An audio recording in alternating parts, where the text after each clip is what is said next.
ও প্রভু, এই নতুন দিনের জন্য তোমাকে ধন্যবাদ দেই। সকালে তরতাজা হয়ে উঠতে সাহায্য করেছো, রাত্রিতে সুরক্ষা দিয়েছো। প্রভু, তার জন্য ধন্যবাদ। যাহারা তোমার বাক্য শেষ পর্যন্ত শুনে ও তার মতো জীবনযাপন করে, তাহাদের জীবনকে উন্নতি ও আশীর্বাদ যুক্ত করো। যিশুর নামে চাইছি পিতা, আমেন। ধন্য তারা যারা আচরণে নির্দোষ, যারা সদাপ্রভুর নিয়ম অনুযায়ী পথ চলে। ধন্য তারা যারা তার বিধিবিধান পালন করে এবং সমস্ত হৃদয় দিয়ে তার অনুসন্ধান করে। তারা অন্যায় করে না, কিন্তু তার নির্দেশিত পথে চলে। তুমি তোমার অনুশাসন দিয়েছ যেন আমরা সযত্নে তা পালন করি।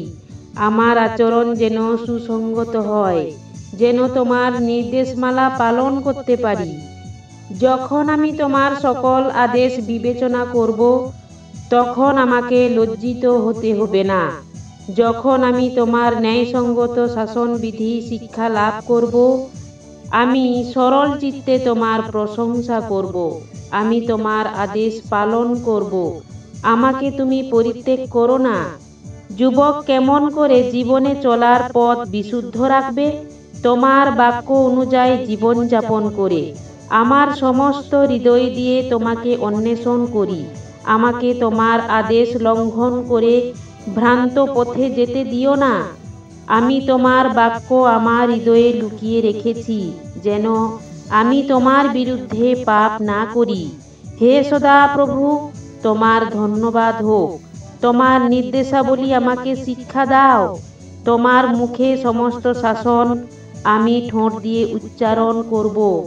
তোমার বিধিবিধান পালন করতে আমি আনন্দ করি, যেমন কেউ অতুল ধনসম্পদ আনন্দ করে। আমি তোমার অনুশাসনে ধ্যান করি এবং তোমার পথের বিবেচনা করি। আমি তোমার নির্দেশাবলীতে আমোদ করি। আমি তোমার বাক্য অবহেলা করব না। আমেন। প্রেমিক পিতা প্রভু, তোমায় ধন্যবাদ দেই। আর তোমার জীবন্ত বাক্য যাহারা হৃদয়ে সঞ্চয় করে রাখে, তাহাদের জীবনে সুখ শান্তি দাও। এই প্রার্থনা যিশুর নামে চাইছি পিতা, আমেন।